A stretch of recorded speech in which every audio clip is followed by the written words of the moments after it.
Hello everyone, कैसे हैं आप सभी लोग। आई होप सारे लोग बढ़िया और मज़े में और स्वस्थ होंगे। सबसे इम्पोर्टेंट तो आजकल स्वस्थ होना है। तो हम लोग आज ट्वेल्थ की सीरीज़ में again we are talking about the MCQs. 20 MCQs के ऊपर हम लोग आज बात करने वाले हैं। ठीक है बात। तो एक फिर से एक वीडियो मैं आपके लिए लेकर आ रहा हूँ। 5वीं वीडियो ये रहेगी, है ना, which is related with the MCQs. तो जितने भी एमसीक्यूज़ आज तक भेजे हैं आई होप वो आपने अच्छे से कर लिए हों। ठीक है बात। ये भी जो 20 के 20 एमसीक्यूज़ हैं सारे के सारे बड़े इंपॉर्टेंट और मज़ेदार एमसीक्यूज़ हैं। ठीक है बात। तो चलिए बात करते हैं बिना देर किए हुए क्वेश्चन के ऊपर। तो क्वेश्चन आपको फ्लैश हो गया पहला वाला। तो क्वेश्चन कहता है, at the time of dissolution of a partnership firm the exist an office equipment worth ₹68,000 in the books of the firm and it's released value is not given. ठीक है बात। क्या मतलब हुआ, at the time of dissolution of the partnership firm एक office equipment था वहां पे। देखिए मैं बता दूं एक बार कि वहां पर क्वेश्चन कहता है कि भाई एक ऑफिस इक्विपमेंट की बात क्वेश्चन करता है। वो था आपका 68,000 रुपए का। ठीक है बात। एक फर्म को जब डिसॉल्व किया गया उस टाइम पर जो ऑफिस इक्विपमेंट की वैल्यू थी वो 68,000 रुपये रही होगी। अब ये 68,000 वहां पर ट्रांसफर किया कि नहीं किया वो बात का मुद्दा हुआ, लेकिन हमें ये दिया है कि भाई इसकी रिलीज वैल्यू नहीं दी। यानी रिलीज वैल्यू का मतलब ये हुआ कि कितने में बिका, इससे कोई पेमेंट आई भी, ऐसा क्वेश्चन में गिवन नहीं है। ठीक बात। अब देखो मैं आपको एक फ्लैशबैक करवा दूं। जब भी हम डिसॉल्व करते हैं फर्म को डिसोल्यूशन के थ्रू, तो उस टाइम पर जितनी भी आप एसेट्स हैं उनको भेज रहे हैं, अगर उनकी रिलीज वैल्यू दी है बहुत बढ़िया, अगर ना दी हो तो आप ये मानकर चलेंगे कि उनकी जो वैल्यू है सेम वैल्यू पर वो रिलीज हो गए हैं। फॉर एग्जांपल अगर ये ऑफिस इक्विपमेंट 68,000 रुपए का रहा होगा, इसकी रिलीज वैल्यू हम लोग को गिवन नहीं है, तो हम ये मान के चलेंगे कि इसकी जो रिलीज वैल्यू है वो 68,000 रुपए ही है। यानी जितने भी एसेट्स आपके पास उस टाइम पर रहती हैं उनकी अगर रिलीज वैल्यू आपको दी है बहुत बढ़िया, नहीं अगर दी है तो आप मानेंगे कि वो सारे के सारे बुक वैल्यू पर रिलीज हो चुके हैं। ठीक है बात। तो अब इसके अगर हम बात करें तो ऑप्शन नंबर इसका कौन सा सही हुआ, तो here A nil, B 68,000, C market value, D fair value. ठीक है बात। तो द आंसर इज 68,000, क्योंकि जिस भी वैल्यू पर, ठीक, तो जिस भी वैल्यू पर हमारी चीजें रहती हैं उसी वैल्यू पर वो रिलीज भी होती हैं, चाहे गिवन हो क्वेश्चन में ना गिवन हो। तो इसका 68,000 वाला आंसर करेक्ट हुआ। बात करें अगर अगले की, what will be the correct sequence of event, यानी क्या इवेंट पहले होगा, हमें इवेंट का सही सीक्वेंस बताना है। The first one is forfeiture of share. पहला आपका फोरफीचर ऑफ शेयर है। Second is default on calls. Third आपका रीइश्यू ऑफ शेयर है। फोर्थ आपका दिया है amount transfer to capital reserve. यानी हमें सही इवेंट सही सीक्वेंस में लिखना है। ठीक है बात। अलग अलग इवेंट्स है भाई हमारे पास। देखिए अगर आप बात करें ना शेयर को फोरफीट करने की, कैंसिल आउट करने की, वो तब करेंगे जब उससे पहले वो बंदा डिफॉल्ट करेगा। यानी फोरफीट से पहले डिफॉल्ट होना चाहिए। मतलब अगर कोई बंदा आपको कॉल नहीं पे करेगा, है ना, अगर आप उसको कॉल करेंगे और कॉल करने के बाद वो बंदा आपको पेमेंट नहीं दे रहा है, अगर वो पेमेंट नहीं दे रहा तो उसके शेयर पहले फोरफीट किए जाएंगे। तो यहाँ कुछ ऑप्शन हम लोग को दिए हैं। तो सबसे पहले तो हम कॉल करते हैं, है ना। अगर हमने कॉल करी और कॉल का पैसा सामने से अगर हमको नहीं आता, अगर हमें कॉल का पैसा सामने से नहीं आता, then we will go towards the forfeit. तो पहला तो काम हमारा फोरफिट हुआ। ठीक है बात। यहाँ पर अगर हम क्वेश्चन के अकॉर्डिंग देखें तो पहला काम हम बेटा फोरफिट का करने वाले हैं। ठीक है। तो फोरफिट का काम हम पहला करेंगे। सेकंड अगर हम बात करें फोरफिट करने के बाद हम क्या करते हैं, फोरफिट जिन शेयर को हम फोरफिट करते हैं उनको हम फिर रीइश्यू करने की कहानी करते हैं। तो यहाँ पर अगला मामला रहेगा रीइश्यू का, है ना। आप लोगों ने पढ़ा होगा शेयर वाले चैप्टर में। तो पहला काम फोरफिट, अगला काम रीइश्यू। ठीक है। तो तीसरा अगर हम देखें, पहला काम हमने फोरफिट कर लिया भाई, चौथा काम हमने पहला काम हमने फोरफिट कर लिया, सेकंड हमने उसे रीइश्यू कर लिया। ठीक है बात। रीइश्यू करने के बाद हमारा amount transfer to capital reserve होगा, है ना हमारा। उसके बाद अगर हम ट्रांसफर करना चाहें कैपिटल रिजर्व में तो हम थर्ड वाला ऑप्शन क्या करेंगे बेटा, अमाउंट ट्रांसफर, है ना, transfer to capital reserve, to capital reserve. ठीक है बात। ये पूरी कहानी रहेगी। तो पहला काम फोरफिट, दूसरा काम रीइश्यू, तीसरा काम amount transfer to capital reserve. अगर इससे भी हम पहले काम देखें तो इससे पहले वो काम क्या होता है, इससे पहले देखें हम कॉल करते हैं ना, हम कॉल्स करते हैं, कॉल्स पर वो बंदा हमको कॉल नहीं पे करता, मतलब डिफॉल्ट करता है। ठीक है। वो बंदा आपका डिफॉल्ट कर रहा होता है। तो पहला काम आपने करनी होती है कॉल। अगर आप कॉल कर रहे हैं और सामने वाला बंदा डिफॉल्ट कर रहा है ना, तो डिफॉल्ट की अगर कहानी हो चुकी है तो फिर कहानी हम लोग करेंगे फोरफिट की, उसके बाद कहानी रीइश्यू की, उसके बाद amount transfer to capital reserve की। ठीक है बात, आई होप इतनी बात समझ में आ गई होगी। तो अब देखें इसके हिसाब से कौन सा आपका आंसर सही हुआ। तो ये सीक्वेंस हमसे पूछ रहा है। तो पहला ऑप्शन हमें फोरफिट ऑफ शेयर दिया है, default on calls, reissue of share, amount transfer to capital reserve. तो अलग अलग ऑप्शन हमारे पास है, आप बताएं कि कौन सा सही है। तो पहला काम हुआ डिफॉल्ट करने का, ठीक है, फिर काम हुआ फोरफिट करने का, फिर काम हुआ रीइश्यू का, फिर amount transfer to capital reserve वाला काम होता है। ठीक है बात, यानी जो ऑप्शन नंबर सी है ना, वहां देखें जो थर्ड वाला है सी वाला ऑप्शन, सेकंड काम पहले होगा, यानी डिफॉल्ट ऑन कॉल्स पहले रहेगा, फिर फर्स्ट काम फोरफिट ऑफ शेयर रहेगा, फिर थर्ड रीइश्यू ऑफ शेयर होगा, फिर फोर्थ लिखा है amount transfer to capital reserve. तो ये सी वाला ऑप्शन बच्चे बिल्कुल सही और सटीक ऑप्शन है। ठीक है बात करते हैं थर्ड क्वेश्चन के ऊपर, that at the time of issue of debenture for consideration other than cash net assets minus capital reserve is। ठीक है, अब देखें क्वेश्चन आपसे क्या पूछ रहा है। देखिए जब हम लोग purchase other consideration other than cash वाला टॉपिक पढ़ रहे होते हैं ना, इश्यू ऑफ शेयर हो गया या इश्यू ऑफ डिबेंचर वाला चैप्टर हो गया, उस चैप्टर में हम लोग जब पढ़ रहे होते हैं कि हम पैसा नहीं ले रहे होते, दे रहे होते सामने वाले को, या ले रहे होते हैं सामने वाले से, हम एसेट्स लिया और दिया करते हैं। अब यहाँ लेने की बात हो रही है तो उसे परचेज कंसिडरेशन कहते हैं अदर देन, है ना। तो देखिए यहाँ पर क्या कहानी होती है, उस कहानी में हमारी जो एंट्री रहती है, बट एसेट्स अकाउंट हमारा डेबिट जाता है, हम लोगों ने अच्छे से देखा है। अगर हमारे पास एसेट्स अकाउंट आ रही हैं तो एसेट्स अकाउंट डेबिट जाएगा। ठीक है, यहाँ पर हम टू वो कंपनी का नाम लिखेंगे जो भी कंपनी रहेगी। मान लिया एक्स लिमिटेड है तो टू एक्सेस लिमिटेड अकाउंट हम क्रेडिट कर देंगे, है ना। ठीक है बात, अब मान ले देखो एसेट्स आपके पास आ रही है 15 लाख रुपए की। ठीक है बात, आपके पास एसेट्स है 15 लाख रुपए की, और ये एक्स लिमिटेड है आपके पास, यहाँ पे मैंने लिखा 12 लाख रुपए। ठीक है बात, तो अब यहाँ 3 लाख की जो कमी पड़ रही होती है, अगर क्रेडिट साइड कमी पड़ती है क्रेडिट साइड, तो उसको मैं क्या बोलता हूँ बेटा, कैपिटल रिजर्व। तो 3 लाख रुपए यहाँ डाल दूंगा एज अ कैपिटल रिजर्व, यहाँ लिख दूंगा दैट इज कैपिटल रिजर्व। ठीक है, ये आपका कैपिटल रिजर्व होगा। तो ये कहानी क्वेश्चन पूछ रहा है, थ्रू द एग्जांपल मैं आपको समझाने का प्रयास कर रहा हूँ। एसेट्स आपके पास मान लिया 15 लाख रुपए की है ना। ये आपका परचेज कंसिडरेशन वाला टॉपिक है कि भाई जब हम अदर देन कैश वाली बात करते हैं, कैश के से हटकर हम लोग बात कर रहे थे, तो उस टाइम पे हम लोग किस तरीके से एंट्री पेस्ट आउट करते हैं, वो एक हल्का ढांचा मैंने आपको दिया, है ना। एसेट्स अकाउंट डेबिट किया हमने 15 लाख रुपए से, हमने एसेट्स अकाउंट को डेबिट किया। फिर एक्स लिमिटेड के आगे मैंने मान लिया 12 लाख रुपए लिखा कि भाई एक्स लिमिटेड से मेरी डील 12 लाख रुपए की हो गई हो। और यहाँ अगर क्रेडिट साइड कम पड़ रहा है बैलेंस, क्योंकि डेबिट और क्रेडिट साइड अमाउंट मैच करना चाहिए, नहीं मैच कर रहा, तो 3 लाख का ये मतलब है कि भाई ये कैपिटल रिजर्व होगा। अब क्वेश्चन पूछ रहा है कि एसेट्स में से अगर माइनस किया जाए कैपिटल रिजर्व को, तो जो बैलेंस बचता है भाई वो क्या बचता है, ये बैलेंस बचता है।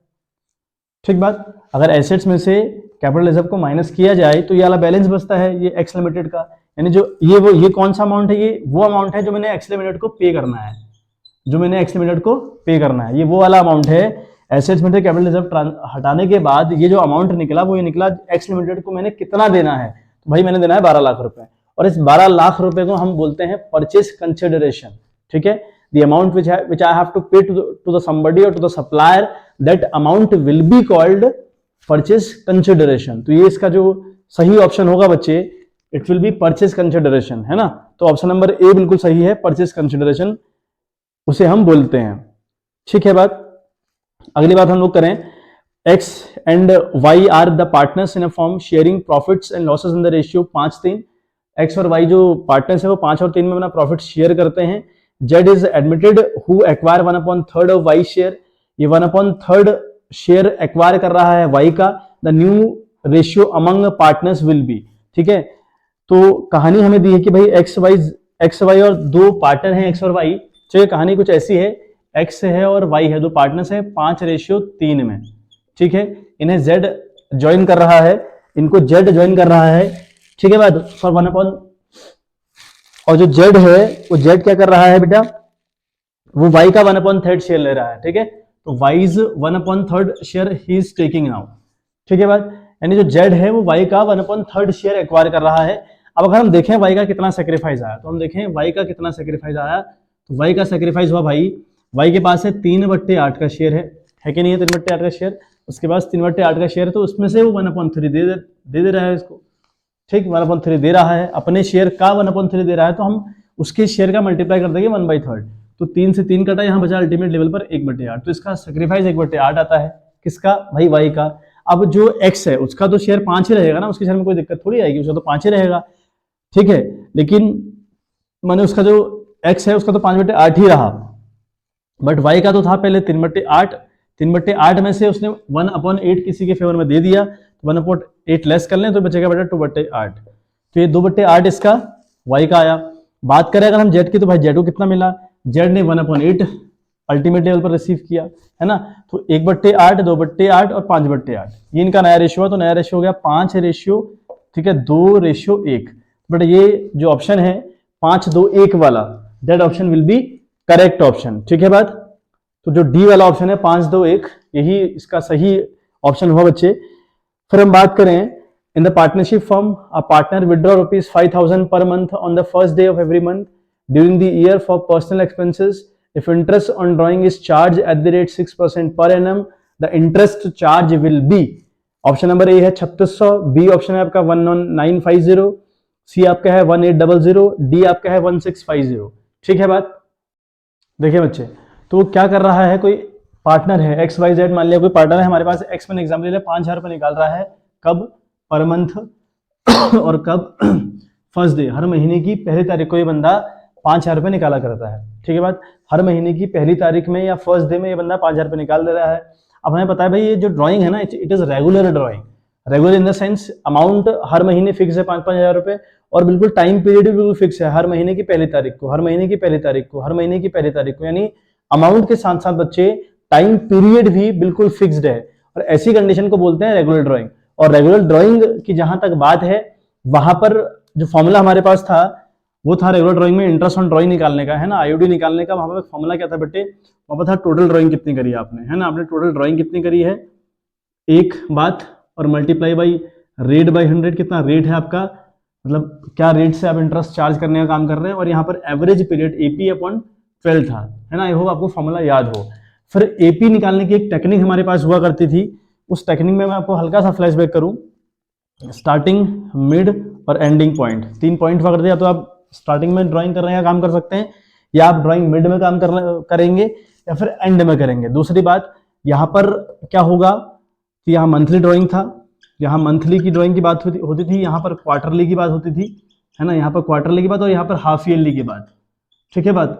चलिए, हाफ ईयरली की बात यहाँ पर हम लोग करते थे, यहाँ पर हमने 663 करना होता था, और यहाँ पर 0.5 बढ़ाना है तो 6.5 और 5.5, यहाँ पर डेढ़ बनाना है आपने 7.5, और यहाँ पर आपका 4.5, यहाँ पर आपका सेम 0.5 बढ़ेगा, 3.5 और 2.5, यानी अल्टीमेट लेवल पर आपको यहाँ 6-6-3 करना है, फिर यहाँ 0.5 बढ़ाना है, 0.5 घटाना है, यहाँ भी आपको लास्ट वाले में हाफ ईयरली में 0.5 बढ़ाना है, 0.5 घटाना है, क्वार्टरली वाले में आपको यहाँ 1.5 इंक्रीज करना है और यहाँ 1.5 डिक्रीज करना है। तो आपकी टेबल बनाती है।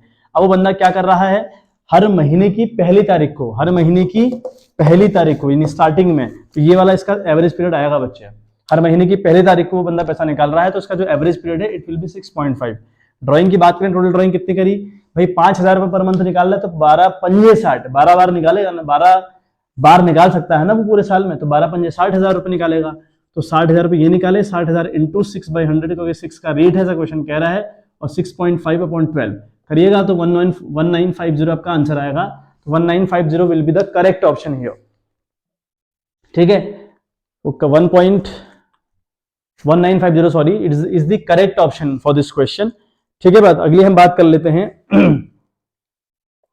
Dash is the maximum amount of share capital that a company can raise in its life time, यानी जो कंपनी है ना, वो कंपनी कितना maximum amount of share capital that company can raise in its life time, यानी company कितना, ठीक है, कितना शेयर कैपिटल रेज कर सकती है, ठीक है, कितना शेयर कैपिटल रेज कर सकती है मार्केट से अपनी पूरी जिंदगी भर, जब तक जिंदगी भर कंपनी है, तो अपना कंपनी कितना अमाउंट का शेयर कैपिटल लगभग रिसीव कर सकती है, ऐसा क्वेश्चन पूछ रहा है आपसे। तो इसका ये बात याद रखिएगा, जितनी आपकी ऑथोराइज्ड कैपिटल है ना, जितनी आपकी ऑथोराइज्ड कैपिटल है बच्चे, ठीक है, उतनी ही कैपिटल आप मैक्सिमम लेवल तक रेज कर सकते हैं। इन द सेंस, अगर आपको मान लिया 6 लाख की ऑथोराइज्ड कैपिटल मिली हुई है ना, आपको मान लेना है कि भाई आपको ऑथराइज्ड कैपिटल आपकी है वो 6 लाख रुपए है, ठीक है बात। तो जो 6 लाख रुपए ऑथराइज कैपिटल है ना बच्चे, तो 6 लाख रुपए की अगर आपकी ऑथराइज्ड कैपिटल है तो आपकी अपनी पूरी लाइफ यानी अपनी कंपनी की पूरी लाइफ में आप सिर्फ शेयर कैपिटल से 6 लाख रुपए ला सकते हैं कंपनी के अंदर, उससे ज्यादा नहीं। कम चलेगा ठीक है, लेकिन ज्यादा नहीं कर सकते आप। तो 6 लाख की मैक्सिमम कैपेसिटी आपकी है। ऐसा नहीं कि कैश लाने की 6 लाख की मैक्सिमम की कैपेसिटी, ऐसा मैं नहीं कह रहा हूं। मैं कह रहा हूं कि शेयर कैपिटल लाने की आपकी 6 लाख की कैपेसिटी है, उसके आगे आप डिबेंचर इशू कर दीजिए, लोन ले लीजिए, कोई इशू परेशानी दिक्कत नहीं है। लेकिन आप through the capital through the share आप सिर्फ और सिर्फ 6 लाख रुपए ला सकते हैं। यानी जितनी आपकी ऑथराइज्ड कैपिटल होगी उतनी ही कैपिटल आप अपनी कंपनी के अंदर रख सकते हैं, ठीक है बात। तो इसका जो ऑप्शन हुआ बच्चे वो 6 का जो ऑप्शन सही हुआ वो ए वाला ऑप्शन सही हुआ, ठीक है बात।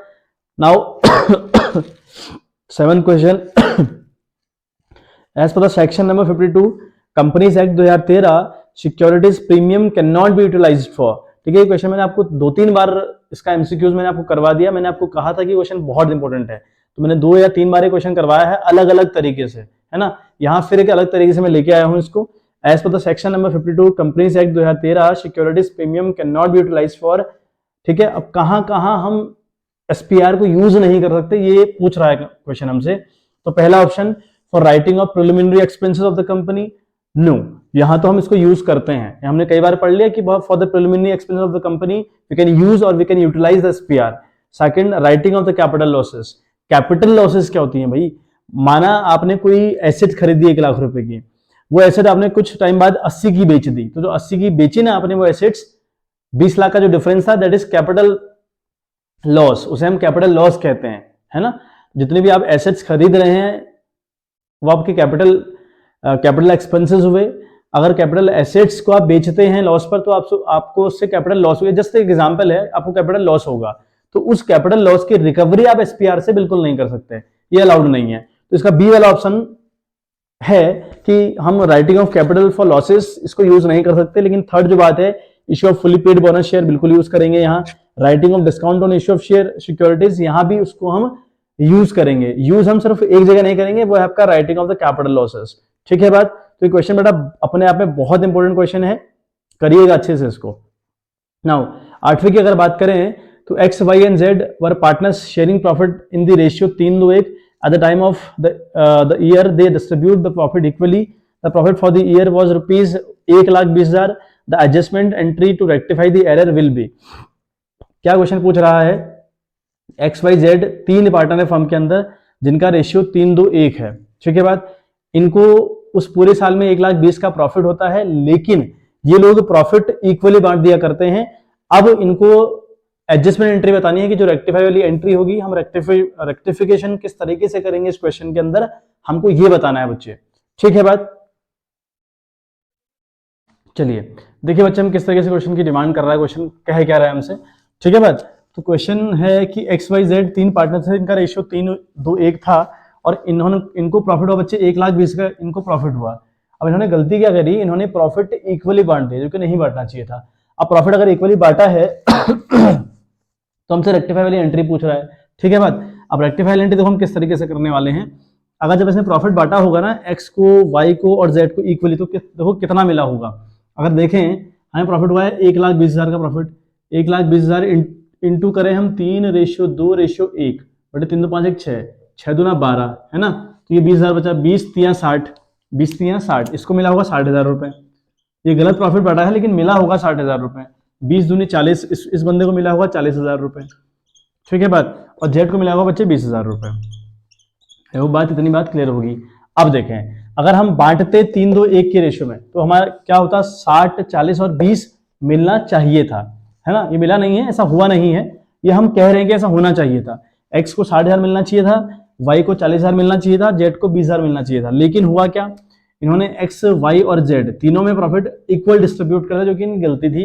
तो उस तरीके से एक्स को 40,000 मिला होगा और वाई को भी 40,000 मिला होगा और जेड को भी 40,000 मिला होगा, ठीक है बात।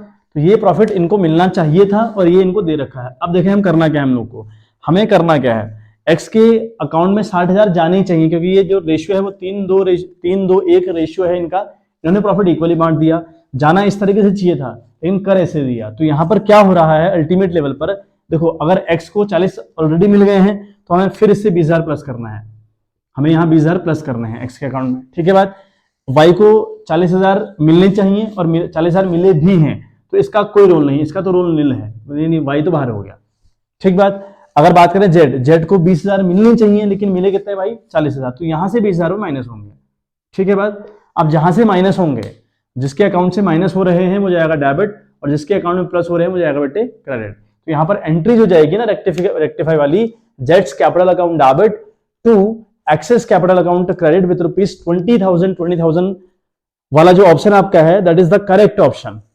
ठीक है बात। तो एक्सेस कैपिटल अकाउंट, ठीक है, तो यहां पर जो जेड है, जो बी वाला ऑप्शन है आपका, जेट्स कैपिटल अकाउंट डेबिट जाएगा 20,000 रुपए से और to X's capital account credit जाएगा 20,000 रुपए से, तो यार सही ऑप्शन आपका हुआ। ठीक है बात। चलिए बात करते हैं 9th क्वेश्चन के ऊपर। If loan from a partner, ठीक है, is ₹65,000 appear in the balance sheet and his capital balances is ₹15,000 debit, then amount payable to him is ₹65,000, 15,000, 80,000 और 50,000। तो ये कुछ ऑप्शंस आपके पास हैं। ठीक है बात। अब देखें हुआ क्या है, अल्टीमेट लेवल पर एक पार्टनर है, उसने 65,000 का लोन फर्म को दे रखा है, तो फर्म ने 65,000 की पेमेंट उसको करनी चाहिए, लेकिन अल्टीमेट लेवल पर जो उसका कैपिटल है ना, जो उसका कैपिटल का बैलेंस है वो 15,000 दिखा रहा है, लेकिन कैसा डेबिट, जबकि कैपिटल का बैलेंस डेबिट में नहीं होना चाहिए।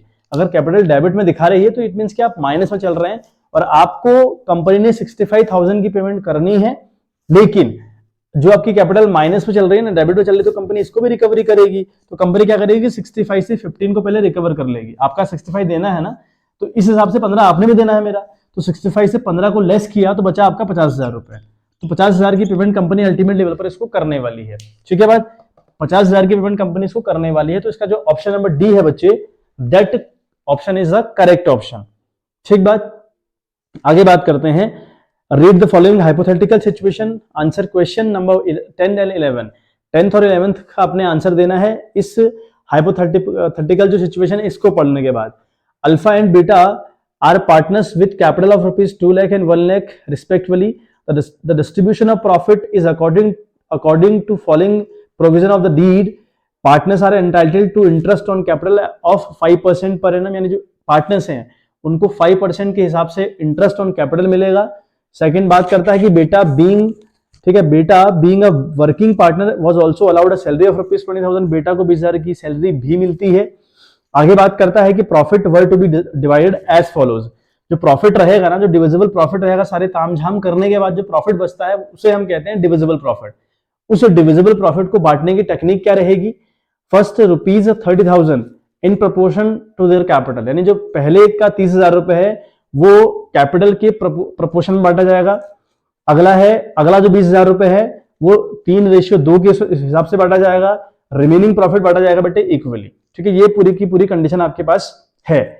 और फिर कह रहा है कि अल्फाज share in divisible profit is ₹39,500। जो अल्फा है, अल्फा का जो डिविजिबल प्रॉफिट है, यानी जो अल्फा को सैलरी वैलरी इंटरेस्ट ऑन कैपिटल है सब कुछ देने के बाद जो डिविजिबल प्रॉफिट बचता है उसका हिस्सा उसमें 39,500 का है बच्चे। क्वेश्चन नंबर 10 हमसे पूछता है इसी केस स्टडी के बेस पर, that the total appropriation to बेटा for interest on capital and salary is, जो बेटा है ना उसको कितना मिलने वाला है। अगर हम देखें तो बेटा की कैपिटल है भाई 1 लाख रुपए। ठीक है, कैपिटल है बेटा की 1 लाख रुपए। ठीक है बात, हम जरा समझ लेते हैं इस बात को। उसकी कैपिटल है 1 लाख रुपए, तो 1 लाख पर 5% का तो आपको मिलेगा इंटरेस्ट। ऐसा क्वेश्चन कह रहा है कि भाई इंटरेस्ट ऑन कैपिटल 5% है, तो ये तो आ गया आपका 5,000 तो आपको ये मिला। वो अल्टीमेट लेवल पर क्वेश्चन हमसे पूछ रहा है कि सैलरी और इंटरेस्ट ऑन कैपिटल मिला के बेटा को कितना अमाउंट मिलने वाला है, तो 5,000 तो उसको इंटरेस्ट ऑन कैपिटल मिलेगा, प्लस उसको सैलरी की बात कही है क्योंकि बेटा एज अ वर्किंग पार्टनर बोला है क्वेश्चन ने कि भाई वर्किंग पार्टनर है और उसको 20,000 रुपए सैलरी भी मिलेगी, तो 20 + 5 तो उसको अल्टीमेट लेवल पर 25,000 रुपए इंटरेस्ट ऑन कैपिटल और सैलरी मिलाकर मिलने वाले हैं। ठीक है बात, तो he will get 25,000 rupee on average. तो उसको मतलब इंक्लूडिंग कैपिटल और interest on including interest on capital की अगर हम बात करें और सैलरी की बात करें तो दोनों को मिलाकर उसको 25,000 रुपए मिलने वाले हैं बच्चे। ठीक है बात, चलिए now the 11th question is saying that the share of divisible profit going to beta is, ठीक है, बेटा को कितना डिविजिबल प्रॉफिट में हिस्सा मिलने वाला है, ये हमको बताना है। देखो समझें नेक्स्ट वाली सिचुएशन, कह रहा है कि जो बेटा है ना, इस बेटे को प्रॉफिट में कितना हिस्सा मिलेगा, ये हमसे क्वेश्चन ने पूछा है। ठीक है बात। और अगर हम देखें तो अल्फा को, हमारा जो अल्फा है, इस अल्फा को डिविजिबल प्रॉफिट में 39,500 का हिस्सा मिला हुआ है बच्चे, है ना। इस अल्फा को डिविजिबल प्रॉफिट का मतलब हुआ इंटरेस्ट ऑन कैपिटल सारे पार्टनर्स को देने के बाद, सैलरी बांटने के बाद, कमीशन देने के बाद, सारी लॉसेस चार्ज करने, जो भी मतलब तामझाम रहा हो सब कुछ करने के बाद ये अल्फा है, इसको 39,500 का शेयर मिला है इन द प्रॉफिट। ठीक है, और कैसा प्रॉफिट, डिविजिबल प्रॉफिट। तो जरा अल्फा का हिसाब देखें एक बार कैसे अल्फा ने कमाया होगा। देखो इसने कहा है कि जो पहले के 30,000 हैं वो बटेंगे कैसे, इन द रेशियो ऑफ कैपिटल। मतलब ये सारे कैपिटल प्रोपोर्शन का मतलब क्या हो, देखो ये 2 लाख है, ये 1 लाख है, 1 2 3 4 5, 1 2 3 4 5, 5 5 जीरो दोनों के पास है, 5 जीरो से 5 जीरो कटे तो अल्टीमेट रेशियो बना आपका 2:1। ठीक है बात। तो 2:1 के हिसाब से जो अल्फा है ना, उसने पहले कैसे कमाया होगा, 30,000 पर उसको 2/3 का हिस्सा मिला होगा, हाँ है ना। 30 कहा है ना कि पहले के 30,000 रुपए पर रेशियो 1 रहेगा, तो 30,000 का प्रॉफिट जब रहा होगा 2/3 के हिसाब से इसको मिले होंगे 20,000 रुपए, तो अल्फा को 20,000 तो यहां से मिले होंगे। ठीक है बात।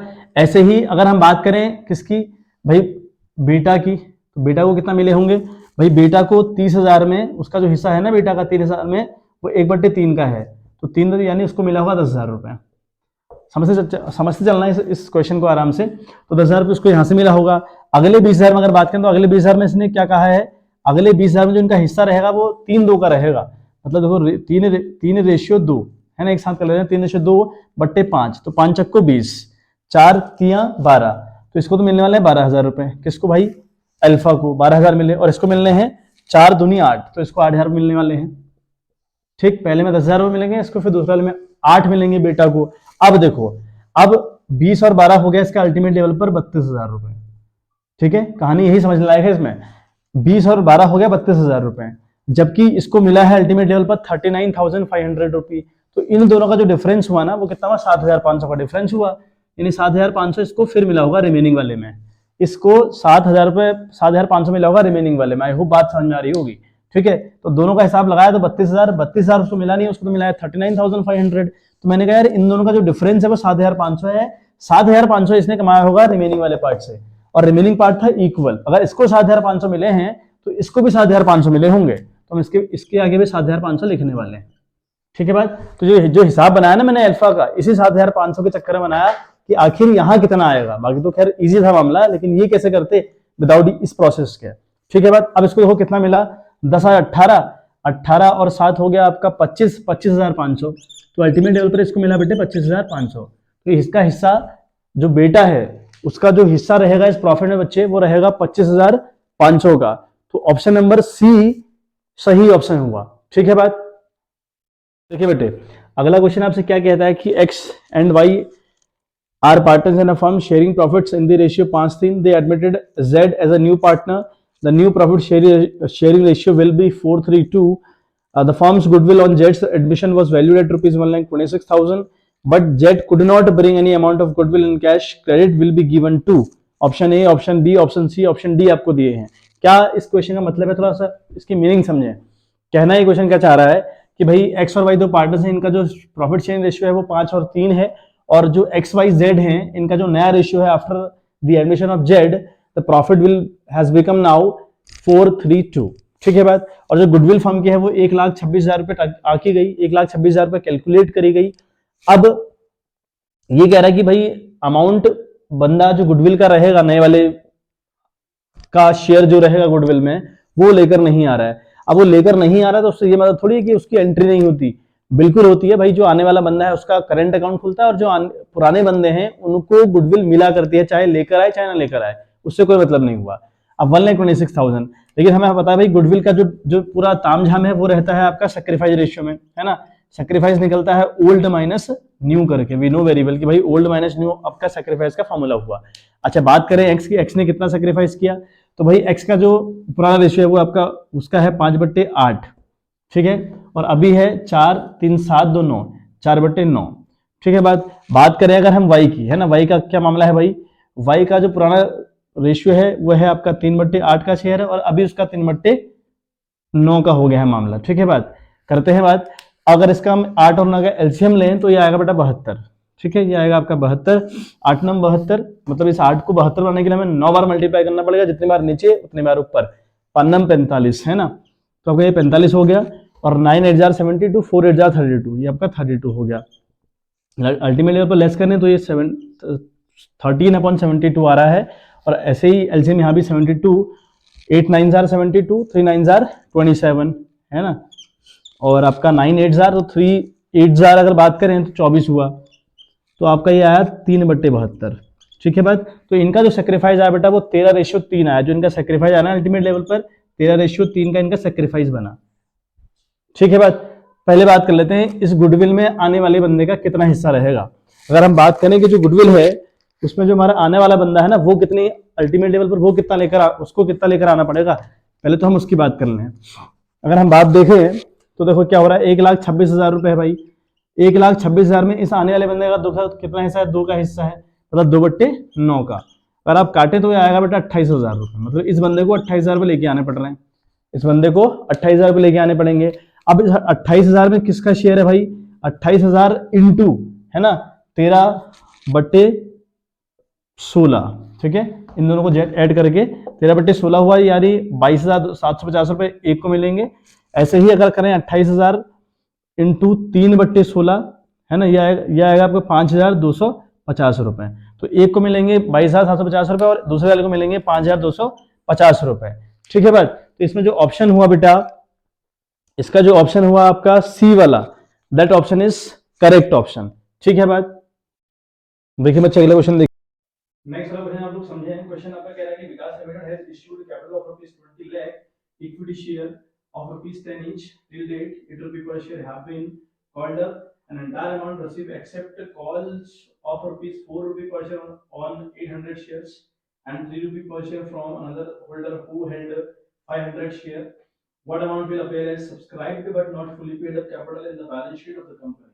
ठीक है बात, क्वेश्चन देखो हमसे क्या पूछता है अल्टीमेट लेवल पर, कंपनी ने क्या किया, 20 लाख इक्विटी शेयर जारी किए जिन पर 8 रुपए की कॉल आज तक कंपनी ने कर रखी है। ठीक है बात, उन 8 रुपए की जो कॉल करी उनमें से भी एक खतरनाक कहानी है। एक बंदा है 800 शेयर के साथ जो 4 रुपए के साथ डिफॉल्ट कर रहा है।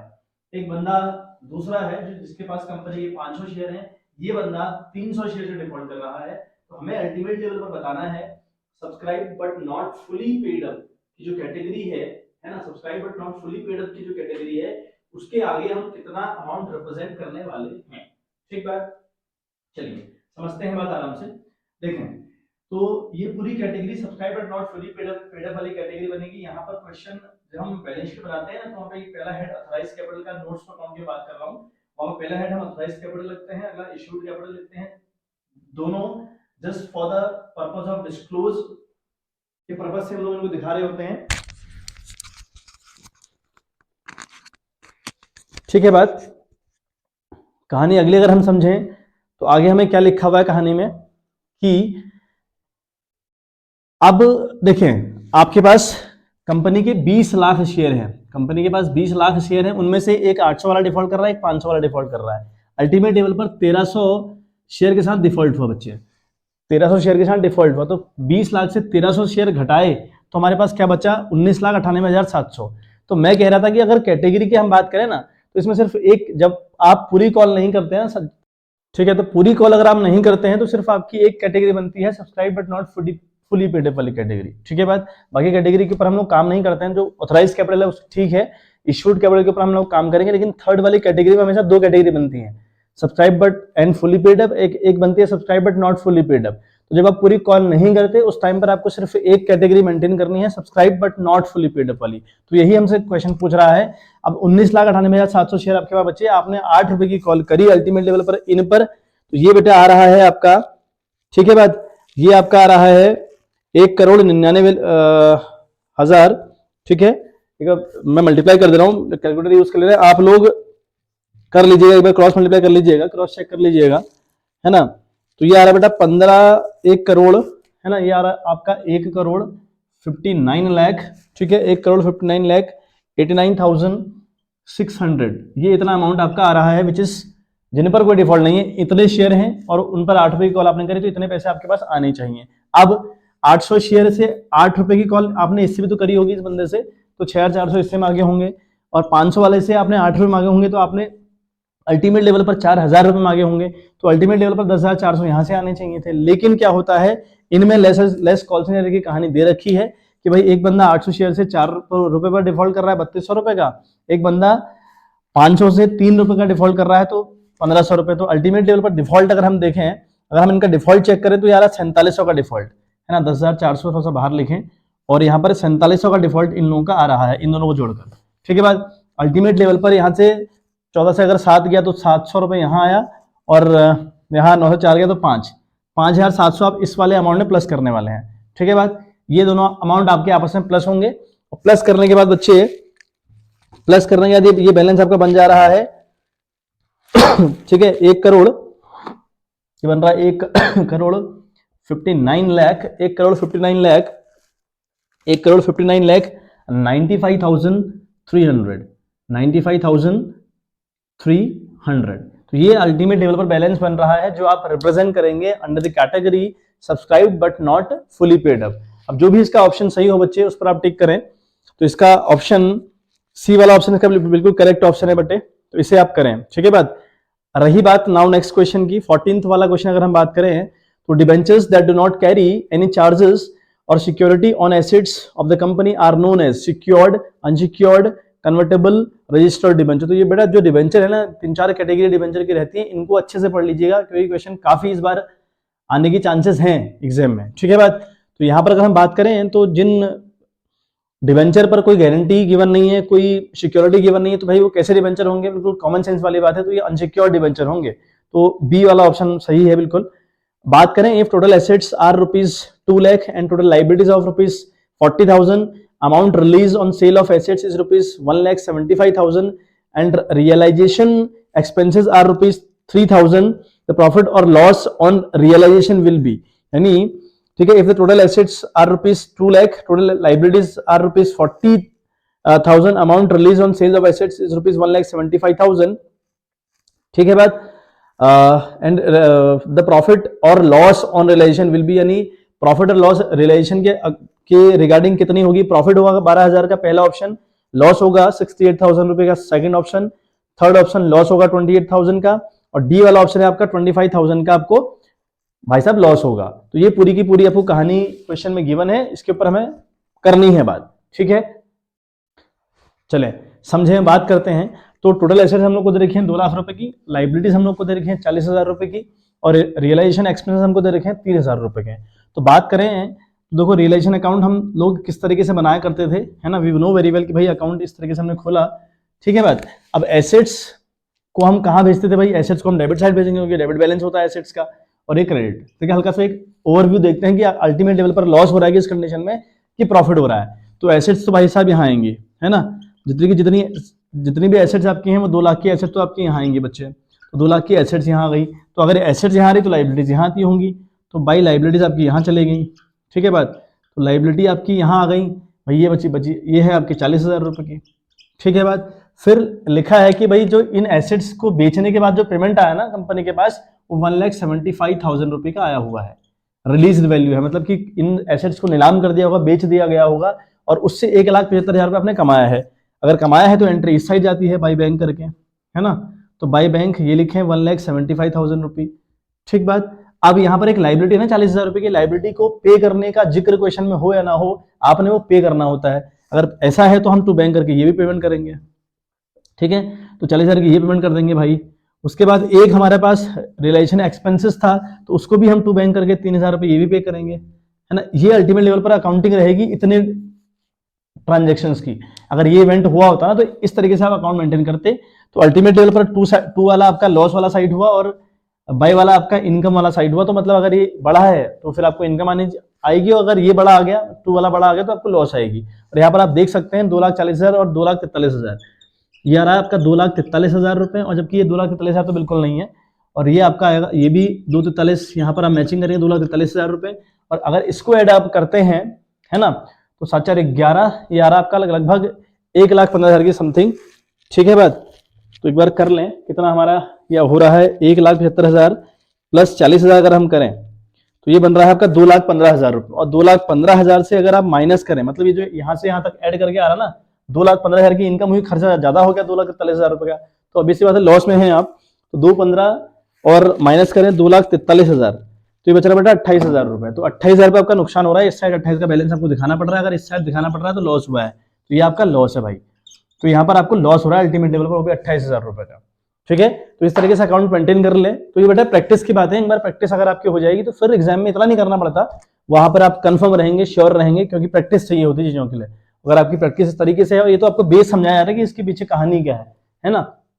कहानी से चीजों को याद करिएगा, क्योंकि अगर रटने बैठेंगे चीजों को, रट्टा मार के अगर एग्जाम देने जाएंगे तो फिर पॉसिबल नहीं कि आप सारा सही करके आएंगे। तो इसलिए हम लॉजिक सीखें उसके बिहाइंड, दैट इज मस्ट, और which is most important thing है ना, वो हमें ये है कि हमें भाई याद रहे। तो आपका सी वाला ऑप्शन इस क्वेश्चन का सही ऑप्शन हुआ। ठीक है बात, चलें बात करते हैं 16th वाले क्वेश्चन के ऊपर। Which are the following ratios is not a solvency ratio. ठीक है, सॉल्वेंसी रेशियो कौन सा नहीं है भाई? डेट टू इक्विटी रेशियो आपका सॉल्वेंसी है, total assets to debt ratio solvency है, प्रोप्राइटरी आपकी सॉल्वेंसी है, करंट रेशियो आपका लिक्विडिटी रेशियो है। जो करंट रेशियो है ना वो लिक्विडिटी रेशियो है, वो कह रहा है कि सॉल्वेंसी रेशियो कौन सा नहीं है। तो भाई इसका आंसर बी वाला सही हुआ, करंट रेशियो। करंट रेशियो आपका सॉल्वेंसी रेशियो नहीं होता।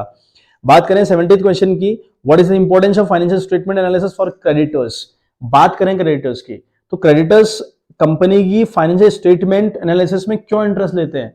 इनको भी इंटरेस्ट रहता है कि कंपनी अपना फाइनेंशियल स्टेटमेंट का एनालिसिस करवाए और उस एनालिसिस को हम चेक करें एक बार, तब जाकर क्रेडिटर भी कंपनी के साथ डील करना पसंद करते हैं। ऐसा क्यों भाई? जो क्रेडिटर्स है ना वो चाहेगा ना कि मैंने अगर किसी कंपनी को सामान उधार में बेचा है तो उस कंपनी की कैपेसिटी है भी या नहीं कि वो मेरा पेमेंट विद टाइम दे पाए, है ना। तो ऐसा सामने वाला जानना चाहेगा, मतलब कर्ज आपको वही देगा ना जो जिसको लगता है कि आप भाई उसको दे सकते हैं।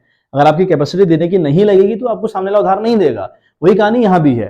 तो ये सारी कहानी शॉर्ट टर्म सॉल्वेंसी की हो रही है, मतलब शॉर्ट टर्म सॉल्वेंसी कंपनी कैसी है, ठीक है, ये जानने के लिए क्रेडिटर कंपनी की फाइनेंशियल स्टेटमेंट का एनालिसिस करना चाहेंगे। तो इसका जो बी वाला ऑप्शन हुआ, to know short term solvency, इसके लिए उनको जरूरत पड़ती है ताकि कंपनी की औकात है भी या नहीं है कि ये दे पाए पैसा, है ना।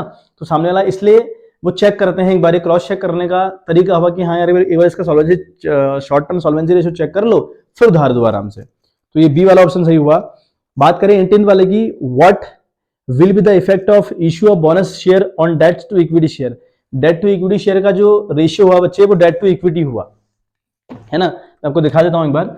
इसका रेशियो होता है डेट टू इक्विटी, है ना। फॉर्मूला आपका डेट टू इक्विटी रेशियो का फॉर्मूला डेट टू इक्विटी हुआ। इक्विटी का मतलब क्या है भाई? इक्विटी का मतलब होता है आपका शेयर कैपिटल से, है ना, प्लस रिजर्व एंड सरप्लस से। मतलब जितना भी इक्विटी वाला पार्ट होता है सारा का सारा इक्विटी के अंदर आता है। शेयर कैपिटल हो गई, इक्विटी हो गई, प्रेफरेंस शेयर कैपिटल हो गई, और रिजर्व एंड सरप्लस हो गए, तो इक्विटी का पार्ट हुआ। डेट मतलब लॉन्ग टर्म डेट से मतलब है। अब अगर आप बोनस शेयर इशू करते हैं ना कंपनी के, अगर आप बोनस शेयर इशू करते हैं तो बोनस शेयर इशू करने का मतलब क्या हुआ भाई? बोनस शेयर इशू करने का मतलब हुआ कि आप अपनी कंपनी के शेयर फ्री में बांट रहे हैं, और फ्री में बांट रहे हैं तो आपके पास पैसा नहीं आएगा, मतलब ये इक्विटी में तो कोई इंक्रीमेंट नहीं होगा। अगर ऐसा है, यहां इंक्रीमेंट तो नहीं हो रहा। अब भाई अगर आप जब शेयर देते हैं सामने वाले को, तो ऐसा तो नहीं है कि आपकी लायबिलिटी बढ़ जा रही है, आपके डेट्स बढ़ जा रहे हैं, ऐसा तो बिल्कुल नहीं होता। अगर नहीं होता मतलब दोनों डेट और इक्विटी दोनों में कोई फर्क नहीं पड़ रहा है। अगर कोई फर्क नहीं पड़ रहा तो ना तो ये इंक्रीज होगा ना डिक्रीज होगा। ये इसका सही आंसर हुआ। ठीक है बात। तो यहां पर डी वाला ऑप्शन है, नाइदर इंक्रीज नॉर डिक्रीज। ठीक है ना, तो वो इंक्रीज होगा ना वो डिक्रीज होगा। ठीक है बात। समझते हैं 19th वाला question. From the following information find out the amount of goodwill return of. कितनी गुडविल रिटर्न ऑफ करी? गुडविल का बैलेंस हमको दे रखा है 3 लाख ओपनिंग बैलेंस है, 2 लाख आपका क्लोजिंग बैलेंस है। नीचे एडिशनल इन्फॉर्मेशन आपको दे दी, purchase of goodwill during the year ₹30,000। ठीक है बात। सीबीएसई के सैंपल पेपर में जो कैश फ्लो का पेपर है उसमें ये एडजस्टमेंट मैंने आपको करवा रखा है, तो ये एडजस्टमेंट वहां भी है बच्चे, और ये एडजस्टमेंट वहां है, और ऐसे ही एडजस्टमेंट कहीं ना कहीं आते हैं। तो ये एडजस्टमेंट इंपॉर्टेंट हुआ। मैंने जब आपको पेपर हमने सॉल्व किया था, मैंने कहा था कि आपसे उसे याद कर लें, क्योंकि वो आपका अपने आप में इंपॉर्टेंट था। ठीक है, तो यहां हमसे क्वेश्चन पूछता है कि भाई हमने गुडविल कितनी राइट ऑफ करी, जरा ये बताओ।